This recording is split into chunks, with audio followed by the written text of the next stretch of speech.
Currency నోటుకు మనిషికి విడదీయరాని బంధం ఏర్పడింది. మనిషి మౌలిక అవసరాలు తీర్చుకోవడం దగ్గర నుంచి సమాజంలో దర్జాగా, హాయిగా, ప్రశాంతంగా జీవితాన్ని గడపడానికి డబ్బు సంపాదనే ధ్యేయంగా పెట్టుకున్నాడు. కాబట్టి నేడు ఆడామగ అన్న తేడా లేకుండా ప్రతి ఒక్కరూ ఊహ తెలిసినప్పటి నుంచి డబ్బు సంపాదనే లక్ష్యంగా జీవితాన్ని మలుచుకుంటారు. ఒక్క మాటలో చెప్పాలంటే మనిషి ఆరాటం, పోరాటం అంతా కూడా డబ్బు చుట్టే ఉంటుంది. అందులో ప్రతి బంధం కూడా డబ్బుతోనే అన్నట్టుగా నేడు సాగుతోంది. అయితే ప్రస్తుతం మనీ ట్రాన్సాక్షన్స్ పేపర్ నోటు నుండి డిజిటల్ మనీ లావాదేవీలకు మారింది. ఇప్పుడు ఏం కావాలన్నా, ఏం కొనాలన్నా యూపీఐ ద్వారా పేమెంట్స్ చేస్తున్నాం. అయితే డిజిటల్ పేమెంట్స్ అందుబాటులోకి రాకముందుకు పూర్తిగా ఫిజికల్ కరెన్సీలోనే క్రయ విక్రయాలు జరిగేవి. నేటికి వీటిని వాడుతున్న వినియోగం మాత్రం కాస్త తగ్గింది. ఇక కరెన్సీ నోట్లను చూసినప్పుడల్లా అసలు వీటిని మొట్టమొదటిసారి ఎక్కడ వాడారనే డౌట్ వస్తుంది.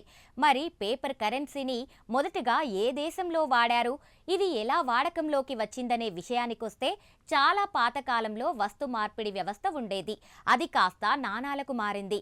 శతాబ్దాలుగా ప్రజలు వస్తువులు, సేవల వ్యాపారం కోసం నాణేలు, ఇతర రకాల డబ్బును ఉపయోగించేవారు. అయితే పెద్ద మొత్తంలో లోహ నాణాలను తీసుకెళ్లడం కష్టంగా మారేది.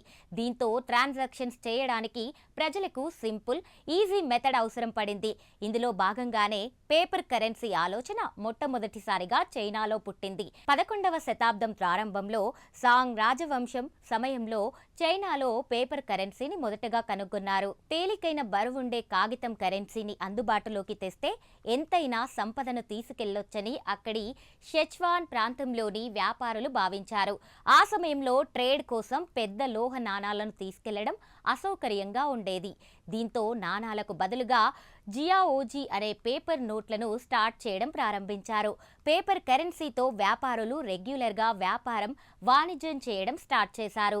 అలా వ్యాపార వర్గాల్లో ఈ పేపర్ కరెన్సీ విస్తృతంగా పాపులర్ అయ్యింది. దీంతో చైనా ప్రభుత్వం వాటి ఉపయోగాన్ని గమనించి ప్రభుత్వం తరఫున ప్రత్యేకంగా ఒక కాగితపు డబ్బును జారీ చేయడం ప్రారంభించింది. ఇది వస్తువులను కొనడానికి, అమ్మడానికి అధికారిక మార్గంగా మారింది. అలా ప్రపంచంలోనే మొట్టమొదటి నేషనల్ కరెన్సీ సిస్టమ్కి నాంది పలికింది. చైనాలో మొదలైన ఈ కాగితపు డబ్బుని జియాఓజీ అని పిలిచేవారు.